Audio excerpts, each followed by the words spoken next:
So hi everyone, I wanted to talk to you about a recent experience I've had designing my own PCBs and having them manufactured. It's something I didn't really realise was a viable option for somebody such as myself, just a hobbyist, not really knowing what I'm doing, and I just want very low volumes and low cost circuit boards. I just assumed circuit boards would be something you'd have to have manufactured in sort of mass quantities, and it would just be out of my price range, just not a viable option. And that is not the case. You can actually get circuit boards manufactured to a very high standard in very low quantities for a very low price. You can even get them delivered pretty quickly as well. Even from the fact that they're coming from China and I'm based in the UK.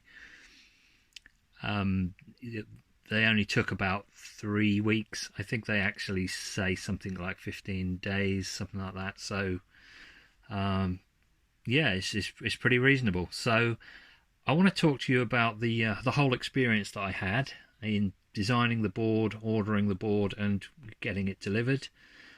I've got to say, I'm impressed. I'm really impressed with what these guys have done. They've really kind of put the whole package together. It's not just a manufacturing facility.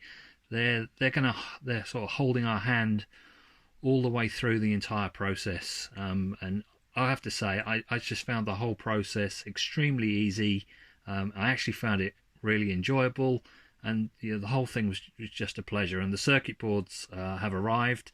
We're going to take a look at them in a minute. I haven't opened them yet, so we'll find out together what they turn out like. But up to this point, I have to say I've been extremely impressed. So here we are on the JLCPCB.com website. It can be slightly distracting with these different colours flashing around in the background, but really that's just their advertising, just telling us sort of on the left there what they do. PCB and SMT assembly, $2 for 4-layer PCBs, and I think they say something about their fast, reliable deliveries. If you want your boards quickly, you can get them quickly. You obviously have to pay a little bit more. But I'm the sort of person that has absolutely no patience. I just want to get cut straight to the chase. And this is what I'm looking for here. This panel here tells me exactly what I want to know. Get an instant quote. I've had so many websites I've been to where they refuse to give you a quote until you register with them and give them your email address, and they just don't need your email address to get a quote. These guys, there's just no messing around. It's just straight in, get a quote. So let's have a look here what we got. 100 by 100 millimeters, that seems reasonable. Quantity, choose number, 5 pieces, yeah, that seems reasonable. 2-layer board, seems fine for me. And thickness 1.6 millimeters, sounds perfect, sounds exactly what I want. So if we click through here, things do start to look a little bit more complicated, but the first thing I'm drawn to is this red text here. My eye is just drawn straight to it. Calculated price £1.50. You can't say fairer than that. That is just cheap as chips. And then also, if you look down here in the small print, you've got shipping estimate, £4.01. I mean, that's nothing. It's coming from China. That's absolutely nothing. That's a total cost of £5.51 for 5 circuit boards. It's not much more than £1 a board. What can you say? I don't know how they can do that.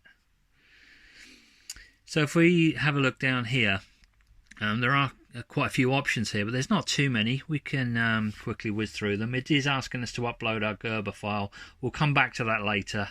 Let's just go down these options and take a look at what each of these are. We'll whiz through them really quickly. You can see most of them are preset for us from what we saw before. 2 layers, 100 by 100 millimeters, quantity of 5. Different design. Now you can change this to have more than one design, but of course that is going to change the price. So let's just take a look. If we do switch it to 2, you see that the price has gone up. So let's just stick with the 1. Delivery format, single PCB. You can do panelization as well. We're going to look at that later, so you'll see that towards the end of the video. But for now, I'll just leave it on single PCB. PCB thickness, they offer lots of options. 1.6 is the default. If you do change it, if you change things, you are going to increase the price. I mean, look at that, 2mm, and it's gone right up to £27. So if you just stick with the defaults, you'll be okay. In fact, I've been through all this, and you can actually select any of the thicknesses apart from the two extremes, and the price won't change. But you see the 0.4 here, the price gets ridiculous, and the 2mm board we looked at a second ago, again, ridiculous. In fact, something has changed here because it's gone up even more. What's happening here? What have I done? I've clicked on something, haven't I? It's this. It's changed the surface finish. So I'll just switch it back to what it was on, and we're back to the £1.50. Now the colours, this is fantastic. You can choose any colour you want here. Green, red, yellow, blue, white, black. All of them are the same price, £1.50. Now surface finish, now this does have lead. This is the cheapest option, and you might not like lead. If you want a lead-free option, they do offer that. You can see there we've got the lead-free finish. Again, it's a little more. It's still reasonable though, £2.32. That's still not bad if you really want it to be lead-free. And they do offer this other finish. I don't know what that is. I assume it's something more expensive, and you can see it, the price just goes crazy. There is a little note here saying that a few people choose these options, and they're actually, if we scroll down a bit, they're actually recommending that we change the blue color, because I've got this on blue, which is a little unusual. If you do sort of want to go off the beaten path, you really need to stick with a green board to get reasonable prices. So if you do want that high quality finish, you can get it for £13-ish. But I'll just switch that back to the standard finish to get the lowest price. So next up we've got copper weight. I've got it on 1 ounce. That is the cheapest option. If you need higher currents, then 2 ounce might be an option for you, but again that will increase the price. The same note there about selecting a green board. We're recommending that you select a green board if you want that option. And again, you see the price is, it's high, but it's reasonable. So I'll change that back to the 1 ounce. And they do offer these gold fingers. Now there's a little note here telling you what gold fingers are. This is like the sort of edge connector on circuit boards if you need to plug it into something. So that's nice to know they do that. Then we've got this confirm production file, where they can send the design back to you to approve before they go ahead with manufacture. Now, I mean, that gives you more peace of mind, but I presume that it would slow the process down a bit, so I'm not going to do that. I don't believe it changes the price, but just to keep things quick, I'm going to say no. Then we've got the flying probe test. You can see there that the price makes no difference, so we may as well have it. They've got this castellated holes. Again, a little nice diagram explaining what that is. Again, nice to know that they do that if we need it. I don't need that, so I'm going to say no. And then they do offer you an option to remove the order number as well, because they always put the order number on the boards, or you can specify a location. So there aren't too many options there. All you would need to do is add your Gerber file and then save to cart. We won't do that right now because I want to show you a little bit more about the actual design process, designing the circuit board. So if we go back to the home page, there is a little bit more here than first meets the eye. I think one of the big things that's impressed me so much with this whole process is that this is not just a PCB manufacturing facility. They're offering a whole solution here. So if we take a look up in the resources tab, what we can find is this EasyEDA. Now this is their PCB design tool. So they're offering us some free software to design our circuit boards. And then also in here, if we look a little bit further down, we've got this LCSC, which is their electronic component supplier. So if we click on that and take a look, you can see this takes us to another website. So I'm sure these are either the same company or these two companies are in some way affiliated with each other, but it's nice that everything just seamlessly integrates. You can see here they've got a vast array of components, got capacitors, connectors, crystals, diodes, embedded processors, and it just goes on and on. They've basically got everything that you could want in designing your circuit boards. And it's not just that they are a component supplier, it's the fact that they're offering this huge searchable library. We can search for components and filter things down based on the specifications of the component. But what's more important is that we're able to get the exact part numbers, the exact correct part numbers. And we'll see why that's important later. So there's really three parts to this. You've got JLC PCB as the PCB manufacturer. You've also got LCSC as a component library and component supplier. And then we've got the EasyEDA software, which we can use to design the circuit boards. So it's really all three things tying together to provide the complete solution. So if we go up here and take a look at the EasyEDA software. So this is another website again, an easy and powerful online PCB design tool. Now you can see here we've got the download button, but I don't remember actually having to download anything. Now I could be wrong. You'll have to correct me if I am wrong on that. I don't remember downloading everything. It seems to all work in the web browser. But one thing you do have to do is register. So you will have to give them your email address here. I know I complained about that earlier, but I've checked out their site. I'm happy with their prices. So if I want to use their free software, then yes, I do have to give them my email address, as I would also have to do if I want to go ahead and place orders with them. So it's just a case of giving them your email address and setting up a password, and you do have to verify your email account. So once you're logged in, you don't want to go to my homepage. What you want to go to is your personal workspace. So we click on that, and here you'll see all your projects. It'll be empty when you first go in. And what we want to do is click on New Project. Now in here you've got quite a lot of things you can fill out, but you don't have to do any of that.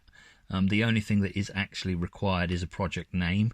So if you go ahead and just give it a project name, I'll call this one Example Project. And then click the green Create Project button. And the next thing you want to do is click on Open All in Editor.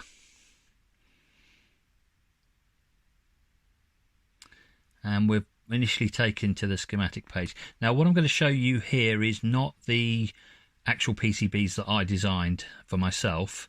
The boards I designed for myself, I actually spent several days designing them, a lot of tinkering and a bit of a learning curve to figure out how to use this software, but it wasn't too bad. As I said before, I don't have any patience, so if there was ever a point where it was difficult, I would have abandoned it and left it. But it wasn't. It was easy, so I continued. I did spend a few days on it. But what I'm going to walk you through here is just a very simple example PCB. It's not a real project. It doesn't really do anything. I just want to talk you through the steps of the processes that you have to go through. Now you can see here we've got this LCSC button, and when you click on that, it actually takes you straight through to that LCSC website that we saw earlier. Now in here I'm going to search for my part number that I'm looking for. I'm going to search for a 14-way dip socket, and it's come up with IC sockets is the one we want. Click on that. See there's only 49 results here. We can filter it down further.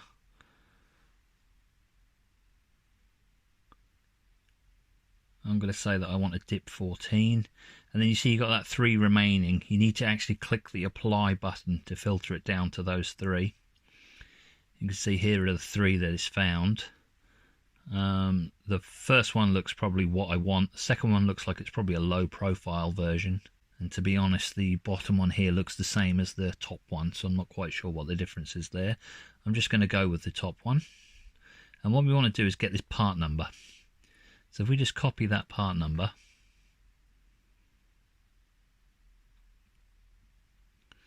Now if we go back into the EasyEDA software and click the library button, and then we want to go onto this LCSC button and paste in our part number, and then click the search, and you'll see it's found the part. So the part is in the library.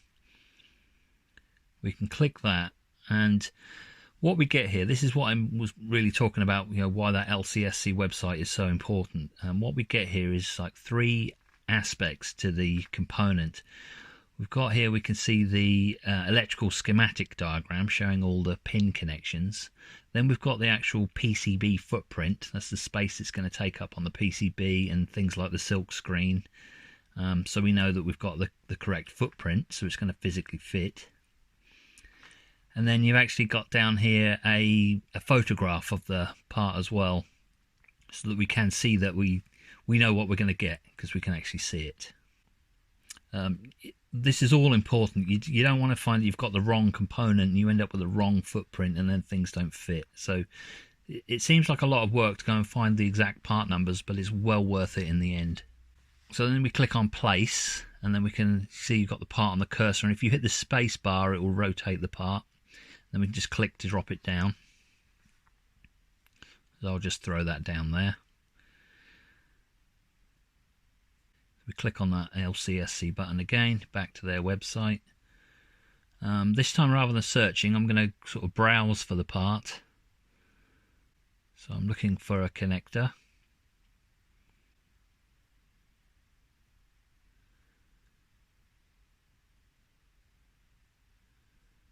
Couldn't quite see what I was looking for, so I've gone in a slightly different way. So here are all the connectors, and that's what I want, a pin header and female header. I'm actually looking for a pin header.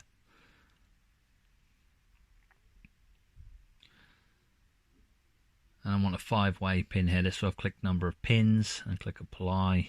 It filters it down to 32, still seems a lot.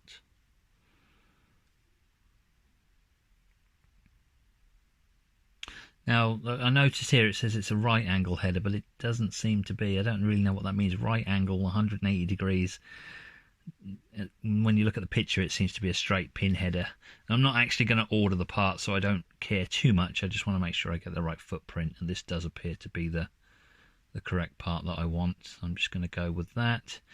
Now here you paste in again and click search. Now an important thing to remember here is make sure you actually select the item. If you don't select the item, you'll see it's still displaying the old one.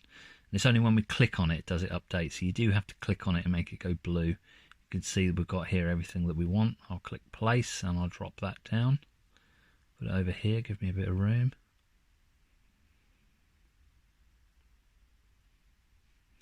Now we don't have to actually connect the wires up on here sort of from component to component, and in fact if we did that we would end up with a mess. So what we have is these things called nets. You can see at the top here we've got some default ones. We've got the 5-volt and the VCC, and we've got the ground net. They're the common ones. I'm just going to grab a couple of 5 volts and a couple of ground nets, and hopefully you'll see where I'm going with this. I'll just drop them down. And there is also this net port, which is handy for other connections that are not sort of ground or a plus 5-volt power supply. Or again, we can hit space to rotate them. I'm just going to drop 3 down on each side. Just make this a little bigger, make it easier to see. Now, each net has a name, and any nets with the same name are considered to be electrically connected together. So we don't have to draw the wires between them, we just have to give them the same name, and the software will know that they need to be connected together. So you can see here we've got this net port 6. I'll just rename that. I'm just calling it 1 to keep things really simple.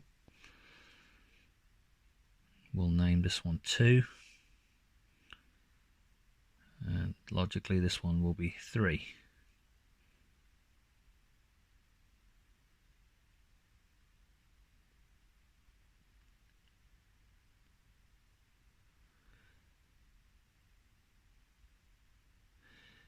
In fact, I'm going to change those to 2, 3 and 4, just because they're the pins I'm actually going to connect them to, so that seems to make more sense to name them after the pins on the IC. So now I'll just tidy them up a bit and I will actually connect the wires, so it's just a case of clicking to join the wires up.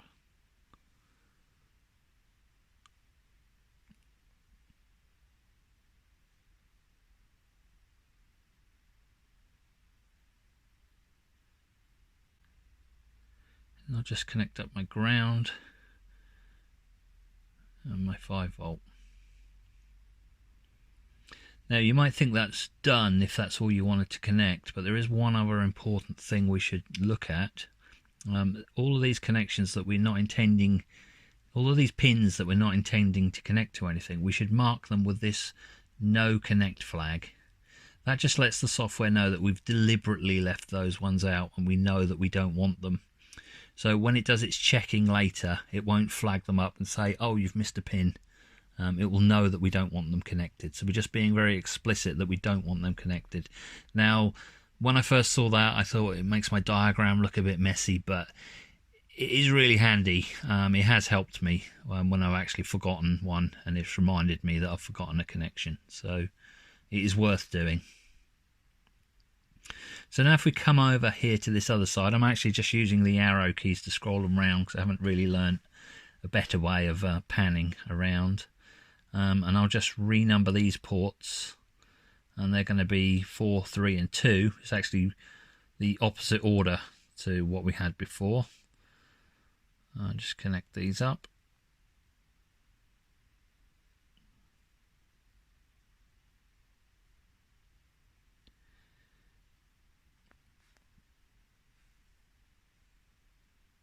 Get that right. So there they go.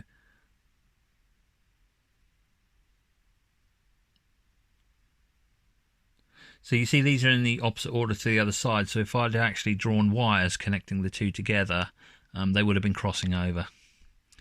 So if we just connect up the 5V and ground again.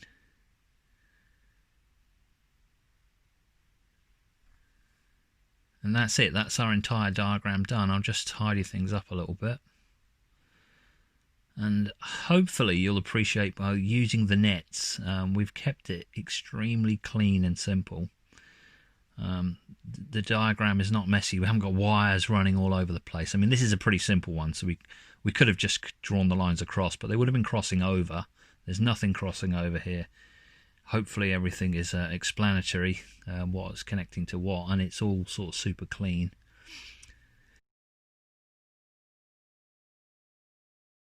So actually I'm just going to add another LED. I'm going to add something else to this to make it a little bit more interesting. So I'm just going to go and try and find an LED. If you're going to build a circuit board, you want to put some flashing lights on it, don't you?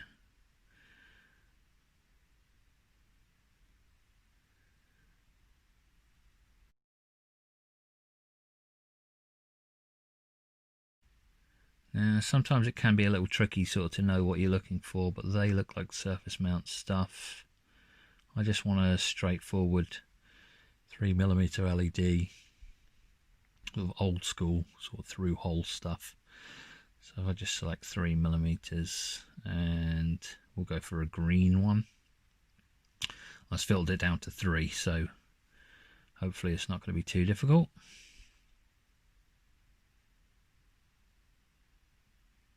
That's not what I want.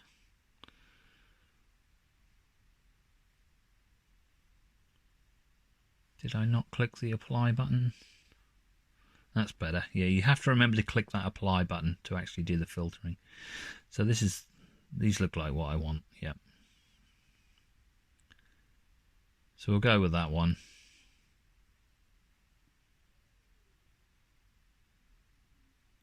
Copy that.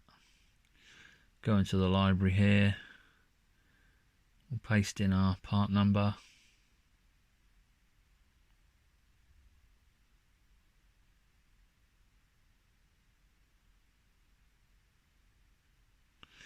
And there it is. That's the one we want.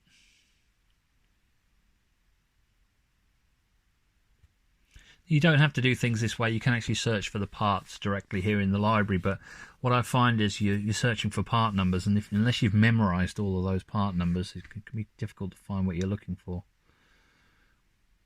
So we'll just drop that down again, space to rotate. Just click to drop it down. We'll grab some nets again, with a ground net and the plus 5 volt net. We just pop them down. We're going to need a current limiting resistor, aren't we? So let's go and get one of those. So we find resistors.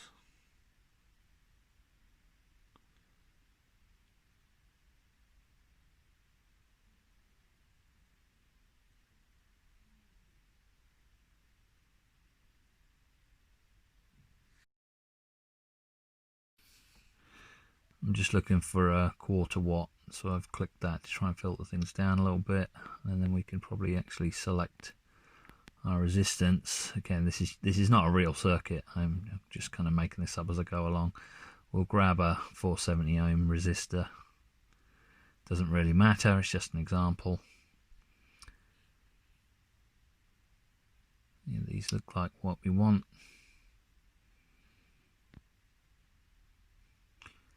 We basically just want to make sure we get a through hole one and not a surface mount one, just for this example. I'm going to do this all through hole. Obviously all the surface mount stuff is there if you want to do that. So we'll just place that down.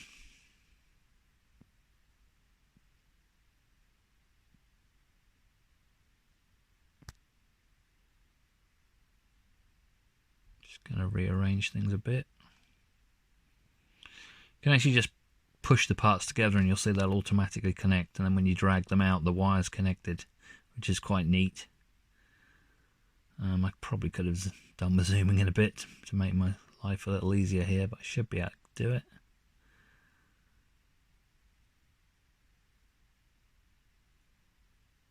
I do actually like to just drag them away and make sure they are definitely connected.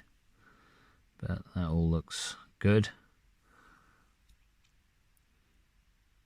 And again, it's all super clean. We haven't got wires connecting across the things. We know that all the 5 volt nets are connected together. It keeps our diagram really clean. And that is it. That is actually our entire diagram done. That's all we're going to do. Like I said, it's just an example. It doesn't really do anything. So the next thing we want to do is actually save the schematic. If you don't save the schematic, it won't let you proceed. And then what you can do is go to design and then convert to PCB.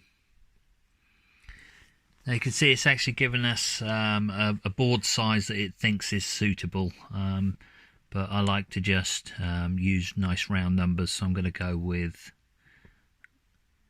30 millimeters by 20 millimeters. There is a reason I'm doing that, as you'll see later. And it's actually moved the board down. If you're wondering where it's disappeared to, it's just down the screen a little bit. If you go view, zoom, fit to window, it will zoom to show you everything. So you can see it's just down there. So I'll just drag these parts down here and then we'll position them more accurately in a minute. So just drag them down there, and then we do again zoom, fit in window. It's a little bit, that's a little bit better.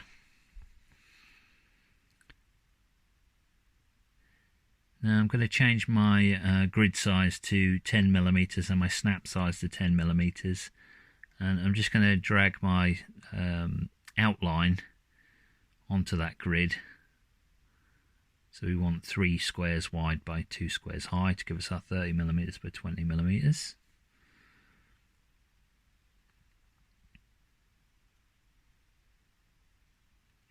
And I'm actually going to change the snap back to 2.54. I'm going to change my grid to 2.54, and I'm going to change my snap to 1.27, which is exactly half of 2.54, because these through hole components are going to be on a 2.54 millimeter pitch spacing between their pins, so that seems a sensible size to set our snap to. will be able to snap actually directly on a pin or exactly halfway between the two pins. So I'm just going to position things roughly where I want them. We can always move things later.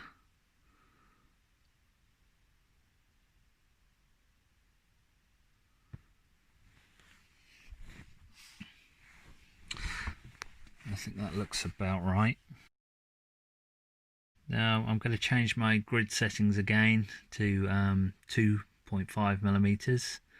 The reason I'm doing that is I'm going to put in some fixing holes. So I go down here and click the hole tool, and we just go click, click, click, click, and you see they all snap in perfectly exactly where I want them. So that's 4 mounting holes. Now this panel here, you see we've got all the layers. We've got the top layer, the bottom layer, the silk screens, the board outline, documentation layer. Every layer you can want is here, and you can actually click these little eye symbols to turn things on and off, which is quite handy when things get a little confusing. It's quite handy to turn some of it off so you can see just the detail that you want. Now I'm actually going to select this document view. When you actually want to edit a layer, you need to click on it and get the little pencil in the layer that you're working on. Then you're editing that layer. So I'm just going to put some dimensions on my board. Don't need to, but I just thought it would be neat to show you how easy that is. Again, the grid is snapping, so that's helping us. So I'll just put these here. They'll be on the documentation layer, and if we want to turn the documentation layer off, we can. They'll just be here if we do want them later. We want to come back to this design in a few weeks' time and design a case or something, we'll know how big the board is, and we'll know the pitch between the mounting holes. So I think it's a good idea to just document a few little pieces.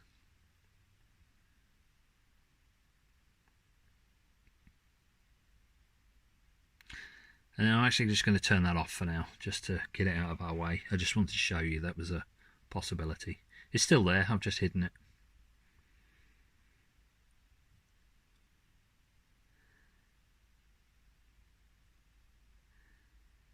So next we can start thinking about actually routing our PCB traces. I'm just going to put my grid size back again, my grid size and my snap. Put them back to 2.54 and 1.27. You can see you can change the grid around as much as you like and the snap as much as you like. It just depends on what you're actually working with at that particular point in time to what you want it set to. You can see that it's snapping. I believe it snaps to the pins anyway, regardless of what your grid settings are, but you can see that we can snap directly between the pins if we want to route sort of through in between two pins.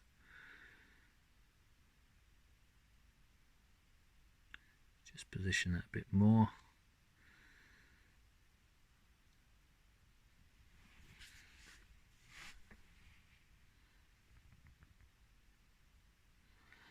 Now you get these little net lines, and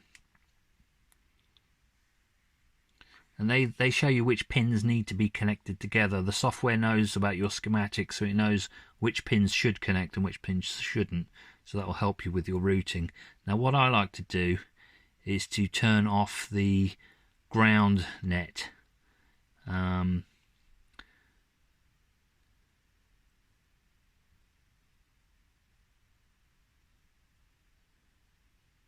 You can actually see all the nets here up on the design manager. See, they've got red crosses on them because they haven't got their connections on them yet.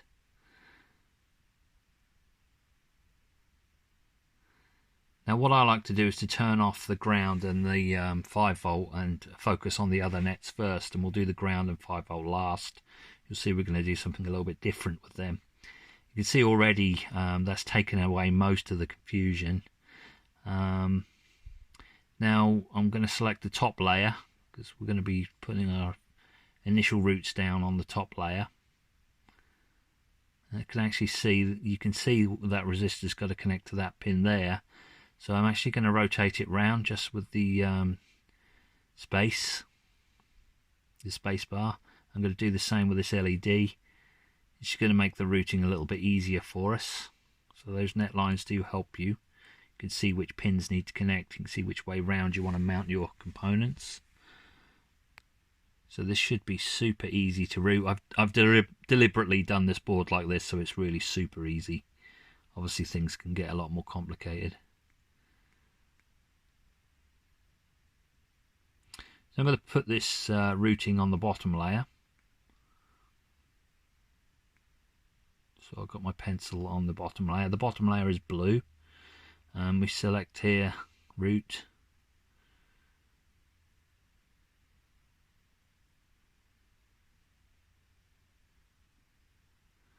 And I'm going to set my routing width at 0.3 millimeters.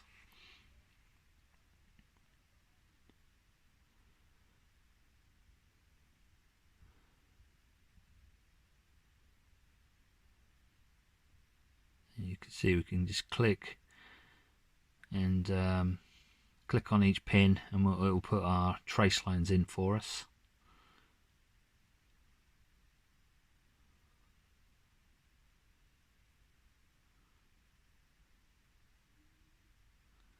And just show you that you could route this, you know, absolutely anywhere you want to. And you can see how the tool is helping us. It's kind of creating these 45-degree turns for us, and it won't let us connect to any pin other than the one that we're supposed to connect to. So we can't accidentally connect something up which is not supposed to be connected, which is quite nice. So just remove that. We'll go back to the straight one that we originally had.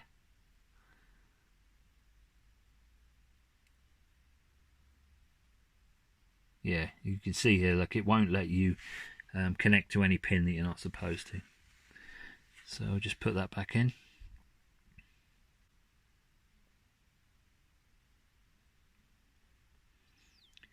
And we'll just connect up our LED and resistor. Now if we click the little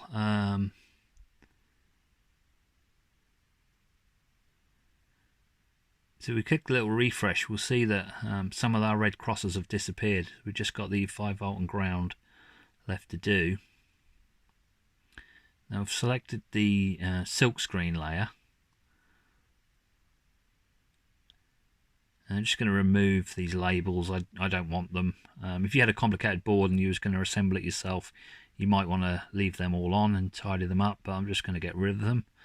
But this board is simple. We pretty much know what all the components are, so I'm just going to get rid of them, make it look tidy.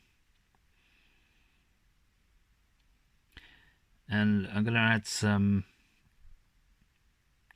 text in of my own to label up my header pins. I'm just going to set my text size.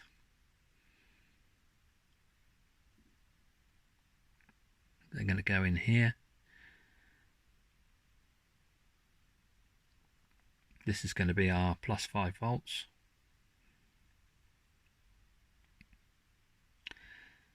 If you're ever not sure which pin is which, you can actually zoom right in and it will show you the net names on each pin, which again is really handy. So I'll just edit these.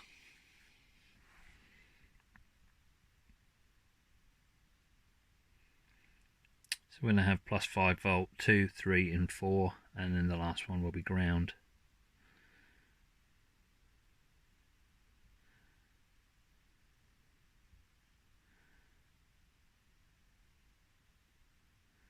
Zoom in a little bit more and just tidy them up a little bit. We'll space them out a bit better. There you go. You can see those net names on the pins, so we can be sure that we're doing this correct. That is really handy. It's a really nice feature.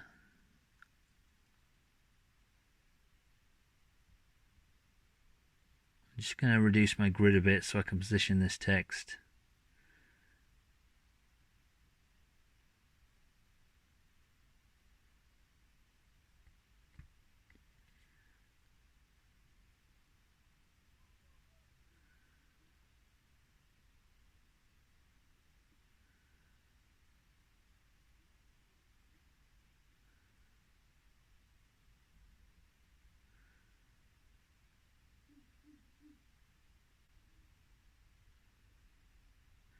Now we've actually got, I'll just show you this, we've actually got this nice 3D renderer in here as well, and it renders out the components for us as well.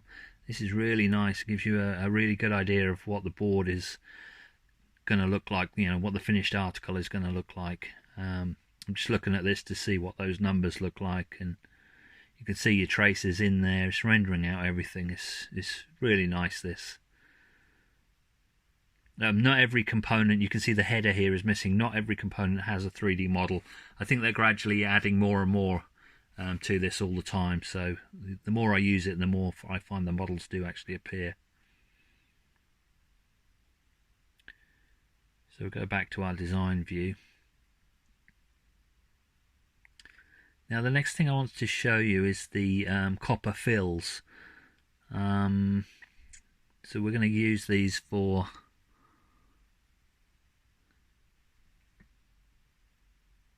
so they call it copper area. Now you click it and then it asks you to select your net. Ground is the most common thing, so it defaults to that, which is actually what it wants. So I'm going to click that, and then what we do is we just click around the outline. I'm just going to quickly change my grid again.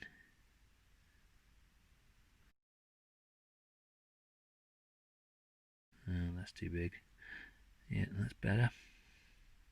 Now you don't have to be accurate with this. You just need to click around the outside of the board, and it is actually a good idea to click on the outside of the board and not follow that purple line exactly, because it's difficult to select them again afterwards if they're directly on top of that sort of magenta color PCB outline. And I'm just showing you here that you can have any shape you want, and whatever shape you put in, it will fill it in, and it has the pull back on the edges, so it's not taking the copper right to the edge of the board, because that can be a problem. Software's clever enough to know that. Now I can actually just resize this to something more sensible, and then just select copper area, rebuild selected, and you can see it's redone it. Now that's basically put in a copper fill, so all of that blue area there is the ground plane, and all the pins which need to be connected to ground will be connected to that.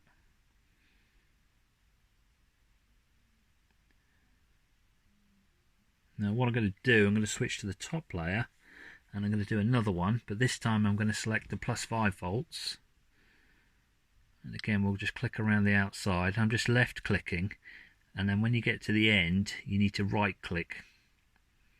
You can see it's put it in red because we're on the top layer, and that is our +5 volts. So any pin that needed to be connected to +5 volts is connected to that plane.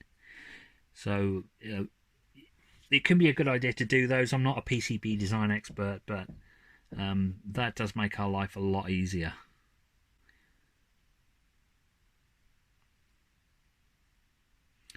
And that is essentially the finished board. We've finished it. We could stop here if we wanted to, but there is actually a few more things I want to show you.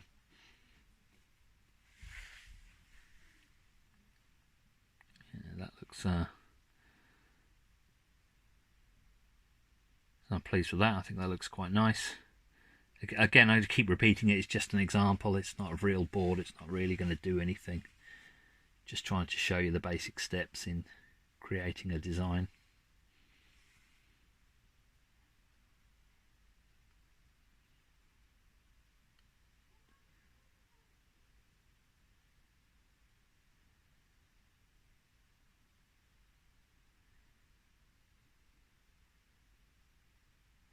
So you can see here it's created some thermal reliefs in there, so that when we're soldering that pad, all our heat from our soldering iron doesn't dissipate into the ground plane, because that can be a real problem. It can make it very difficult to solder when you're soldering a pin that goes into a plane like that. So those thermal reliefs just stop the heat from dissipating so quickly. Makes it a bit easier to solder. It's another nice touch. It's essential, really. You couldn't design a PCB without those.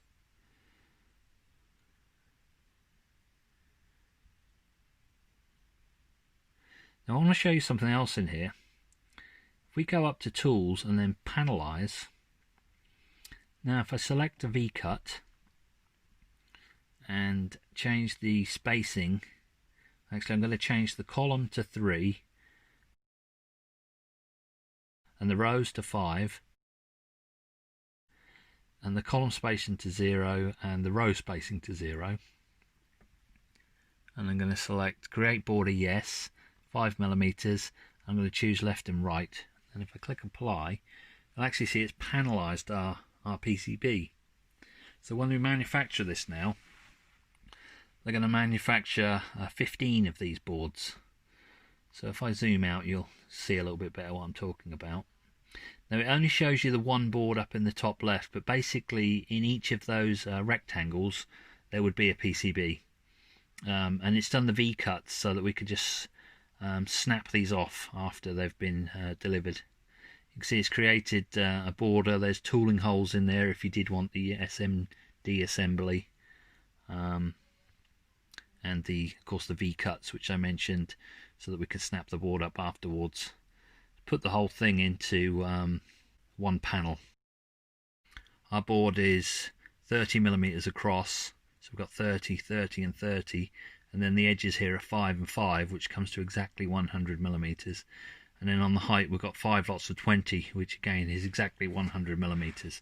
So it comes out to the exact size that they'll allow you to go up to. It's just the most optimum way of getting some cheap PCBs.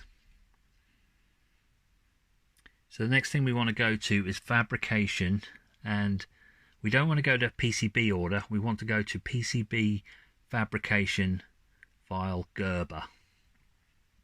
So that could be a little confusing, but that's the one you want. Yes, it's always a good idea to check your design rules. I haven't really covered design rules, but you can define those and it will check that they've all been adhered to. And don't worry about this price, I don't think that's accurate. It will be the price we originally saw when we looked on the site. Click OK.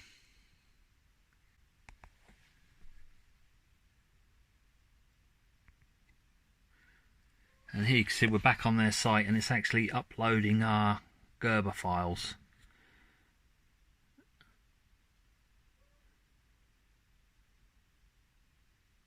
And there you go, you can see there's our panel, and you can see it's showing us a top view and a bottom view. The price here has gone up. That's just because it defaults to 10. So you just have to watch that and switch that back to 5. And you see the price is back at the original £1.50. So the price they showed us up front really is the price you're going to pay. And you can see we're actually going to get 15 boards out of each one, and they're only going to count that as one. And we're going to get 5 of those, so we're actually going to get 75 circuit boards for the price of £1.50 and £4 and a penny delivered. 12 to 15 business days. That is unbelievable, but it is true. You will get them for that price and in that time. Now these aren't the actual boards that I've ordered. You'll see I've designed my own boards. When they arrive, you'll have a look at that. Now once you've placed your order on their website, your journey doesn't end there. You can now start tracking the production. You can see my production is complete, but I tracked this through as it went through production in real time. So if we click on this, you can see there's all the production stages that it has to go through. MI, drilling, copper deposition, image the outer layers, pattern plating, and it goes on and on all the way through to delivery. And you can actually track the progress in real time as your boards are going through their manufacturing process. It shows you the times that everything happened at. And if you hover on these, you actually get a little video of that particular production stage. So you actually get a real good idea of what's actually involved in your in the manufacture of your circuit boards. You can see here the drilling stage.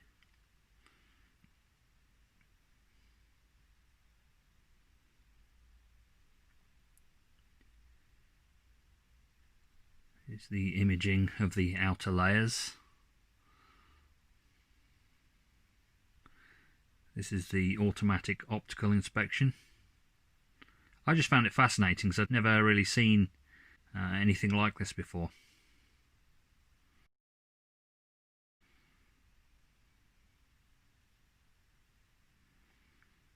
going right through to delivery.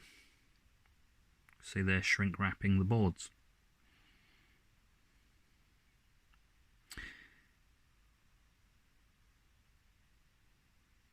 And it doesn't even end there. Once production has finished, you can then start tracking the shipment. So we can see here all the stages it went through in the shipping process. Now this actually goes in reverse. Actually, the bottom ones are the earlier events. So you can see the first thing that happens is it's picked up by the carrier, and that happened on the 19th of the 11th. And then it progresses upwards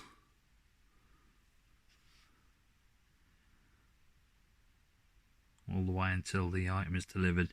Like you can see here, shipment departed from the airport, arrived at the destination airport, arrival of goods at the destination airport, release from customs, in transit, item scanned. It goes on and on all the way up to item delivered. You can see it actually got delivered on the 2nd of December.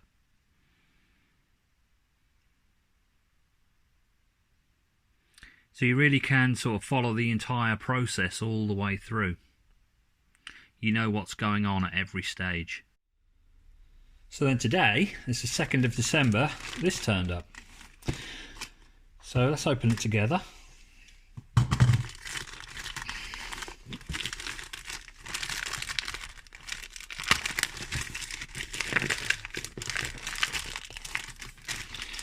Yep, JLC PCB.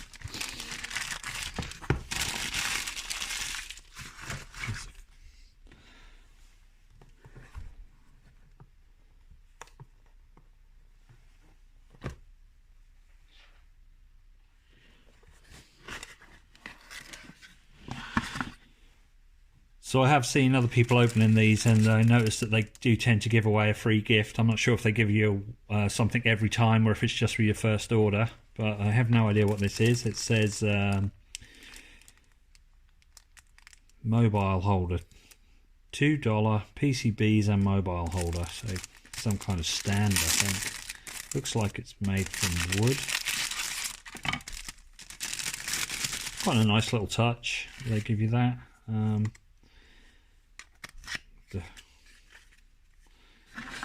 Something like that. Put your PCBs on or your mobile holder. Don't know. No idea. Anyway, so here they are. They look like they're kind of vacuum packed in there.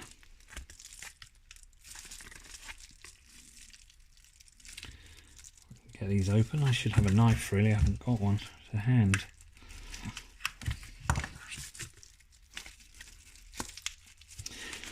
I'm convinced there's probably going to be something wrong with these. This is the first time I've designed a PCB, but don't really care if they go wrong. I just wanted to know how the process works.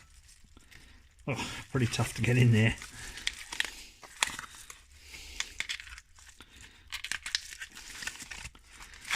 There they are. Move this box out of the way. Can't actually remember how many I ordered, but 1, 2, 3, 4, 5, 6, 7, 8, 9, 10. Sounds about right.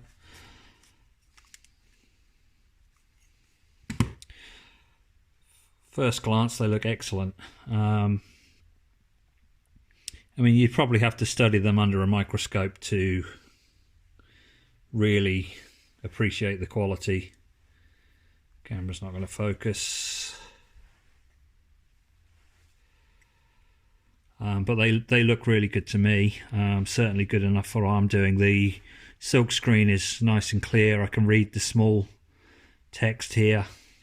I'm trying to get it closer for you, but the camera doesn't want to focus. Let's see if we can get that in there. What's that look like? Yeah, so you can see here we've got aux, 5 volt, ground, PIR, 5 volt and ground. This is the order number, and that is where I told them to put it, so they did follow my instructions. I'm not that bothered about that. It's not too intrusive. I put this little piece on here to match the profile of the Arduinos, but I don't really understand the point of it. It seems pretty pointless, really. You could have just made a square PCB, but I put it on anyway. It looks okay. They do it. It doesn't cost any more, so why not? So we've got here head, shoulder, arm, fingers, stomach. That's for my in-move robot. We'll have to figure out later whether I've screwed up any connections, but you know, these look awesome. I'm really pleased with these. I'm really pleased with the entire process. It was seamless, so easy. It was actually enjoyable. It was fun to go through the whole process, and these look awesome. I'm really pleased with these. The blue is probably not quite the same color blue as an Arduino. It looks a little darker on the video, but in the flesh as such, it looks as sort of ever so slight green tint to it.